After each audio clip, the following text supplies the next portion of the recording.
সুপ্রিয় ভিউয়ার্স, আজকের এই ভিডিওতে আমরা দ্বাদশ শ্রেণী বিজনেস ইংলিশ অ্যান্ড কমিউনিকেশন থেকে এখানে যে বাংলার যে অধ্যায়টি রয়েছে বিভিন্ন প্রকার পত্র অধ্যায় ৭ এটি নিয়ে আলোচনা করব এবং আজকের এই ভিডিওটি যদি সম্পূর্ণ দেখেন আজকের এই ভিডিও থেকে আপনারা অনেক কিছুই কিন্তু কমন পাবেন।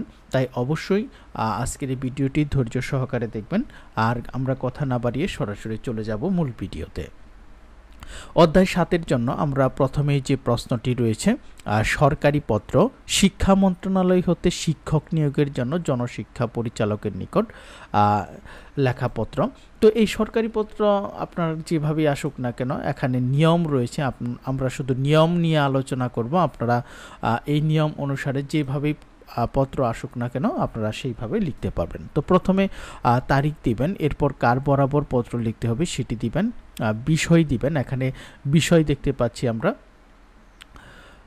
পরিচালকের শিক্ষা মন্ত্রণালয় হতে শিক্ষক নিয়োগের কথা বলেছে, যেহেতু সাময়িক ভিত্তিতে প্রভাষক নিয়োগ, আপনারা যেহেতু কলেজে তাই এখানে প্রভাষক নিয়োগের কথা বলা হয়েছে। তো প্রশ্নের যে বিষয় থাকবে সেই বিষয়টি কিন্তু এখানে আনতে হবে। এরপর যে বডি রয়েছে সেই বডিটি এরকমভাবে লিখতে হবে। সর্বশেষে এখানে অনুলিপি প্রয়োজনীয় পদক্ষেপের জন্য অনুলিপি কার কার নিকট প্রেরণ করতে হবে। তো এইভাবে কিন্তু সরকারি পত্র লিখতে হয়।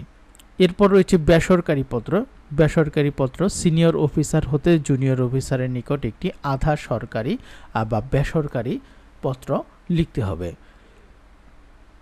চাকরির আবেদনের রচনায় বিবেচ্য বিষয়সমূহ অত্যন্ত গুরুত্বপূর্ণ বিষয়। আমি একটু পয়েন্টগুলো পড়ে যাচ্ছি। স্পষ্ট ধারণা, সঠিক কাঠামো, কর্মখালী সংবাদ, পদের নাম, ঠিকানা, জামানত, ভাষা।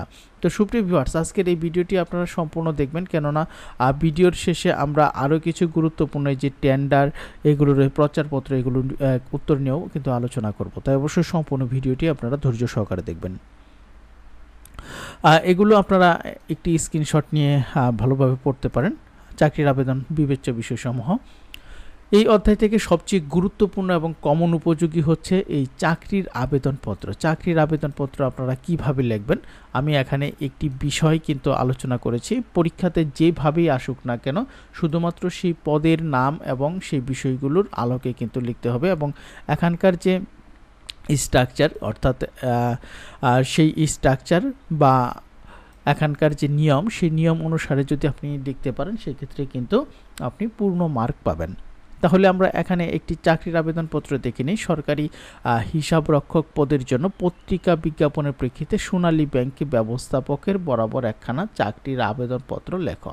তাহলে এখানে পদের নাম হচ্ছে সহকারী হিসাবরক্ষক। পরীক্ষাতে যে পদের নামই আসুক না কেন সেই পদের নাম কিন্তু এখানে দিতে হবে।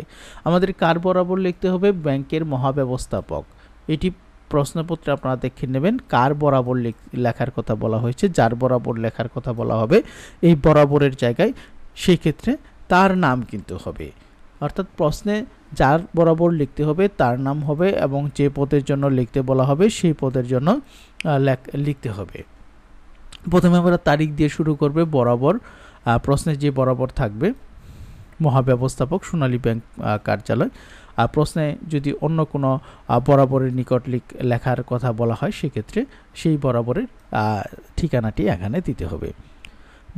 জনাব বিনীত নিবেদন, এখানে বিনীত হবে। বিনীত নিবেদনে যে গত 1/7/2025 তারিখে দৈনিক প্রথম আলো পত্রিকায় আপনার মাধ্যমে জানতে পারলাম যে আপনার অধীনে এখানে যে পদের কথা বলা হবে প্রশ্নে সেই পদে কিছু সংখ্যক লোক নিয়োগ করা হবে। আমি উক্ত পদের একজন প্রার্থী হিসেবে নিম্নে আমার পূর্ণ জীবন বৃত্তান্ত এবং যোগ্যতা পেশ করলাম।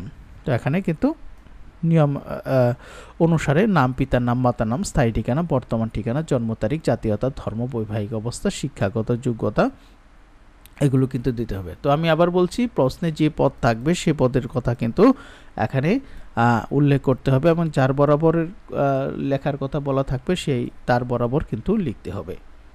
এটি অবশ্যই আপনারা ভালোভাবে শুনবেন। এরপর রয়েছে অভিজ্ঞতা দিয়ে দিবেন, বিশ্বস্ত আশিকুর রহমান বা আপনার নামটি দিয়ে দিবেন। সংযুক্তির জায়গায় সকল শিক্ষাগত যোগ্যতার অনুলিপি 2 কপি পাসপোর্ট সাইজ আকারের ছবি। অর্থাৎ সিবি লেখার কথা বলা হবে। এরপর সরকারি নিয়োগপত্র, সরকারি নিয়োগপত্রটি আপনারা একটু এখান থেকে দেখে নেবেন। এখন যেহেতু পরীক্ষার আগে তাই এইভাবেই আমি আপনাদের জন্য ভিডিওটি তৈরি করছি। একটি বাণিজ্যিক নিয়োগপত্র, এরপর রয়েছে যোগদানপত্র, এখানে লেখার কিন্তু নমুনাগুলো দিয়ে দিয়েছি আমি। কর্মখালি বিজ্ঞাপন, অর্থাৎ লোক নিয়োগ করা হবে এই ব্যাপারে একটি কর্মখালি বিজ্ঞাপন। একটি ব্যবসা প্রতিষ্ঠানের নতুন শাখা উদ্বোধন, আপনারা শুধু 1-2 বার এগুলো কিন্তু পড়ে নেবেন, সহজ বিষয়। প্রচারপত্র কাকে বলে? প্রচারপত্রের গুরুত্ব আলোচনা করা অত্যন্ত গুরুত্বপূর্ণ প্রশ্ন।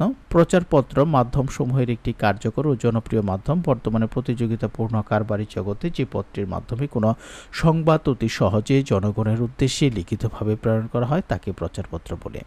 সাধারণত নতুন পণ্য উৎপাদন, কারিগরি প্রতিষ্ঠানের নতুন শাখার উদ্বোধন, দোকান হস্তান্তর, পণ্য মূল্য বৃদ্ধি ইত্যাদি বিষয়কে জনগণকে অবহিত করার জন্য প্রচারপত্র রচনা করা হয়।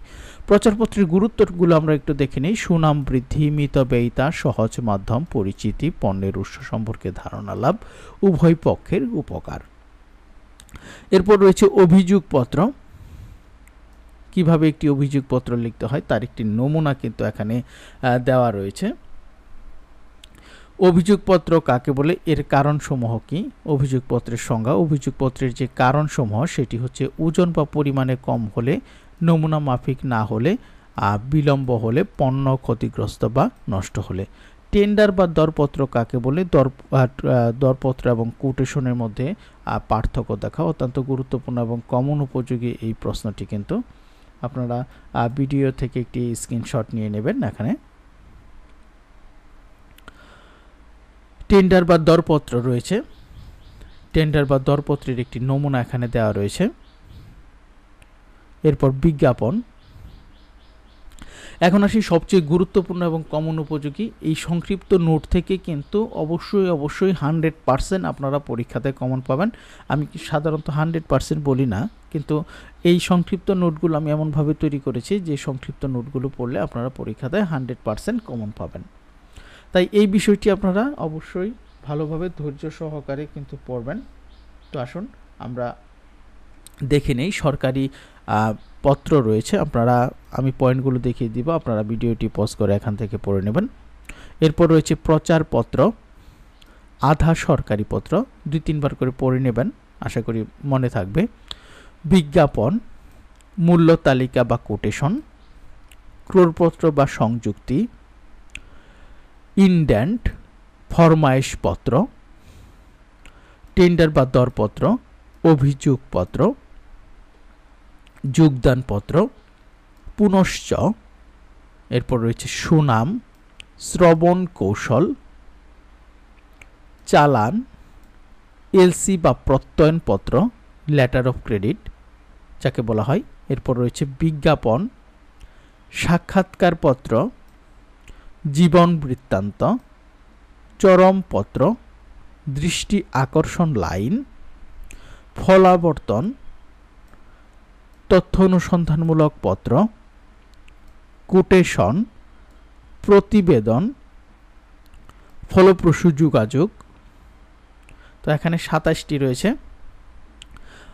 আপনারা যদি এই 27টি পড়তে পারেন সেক্ষেত্রে কিন্তু অবশ্যই পরীক্ষাতে 100%-এর মতো কমন পাবেন। তো এই ভিডিওটি একটু পরে করলাম বাধ্য হয়ে, কেননা খুবই পরিমাণ অসুস্থতার কারণে ভিডিওটি গতকাল তৈরি করতে পারিনি। তো সুপ্রিয় ভিউয়ার্স, আপনারা এগুলো ভিডিও ভালোভাবে দেখবেন। তো ভিডিওটি যারা এতক্ষণ ধৈর্য ধরে দেখলেন তাদেরকে অসংখ্য ধন্যবাদ। আশা করি সাজেশনের যে প্রশ্নগুলো রয়েছিল এবং উত্তরগুলো রয়েছে সেই উত্তরগুলো আপনারা ফলো করতে পারলে ভালো একটি রেজাল্ট কিন্তু এই বিষয়ে করা সম্ভব।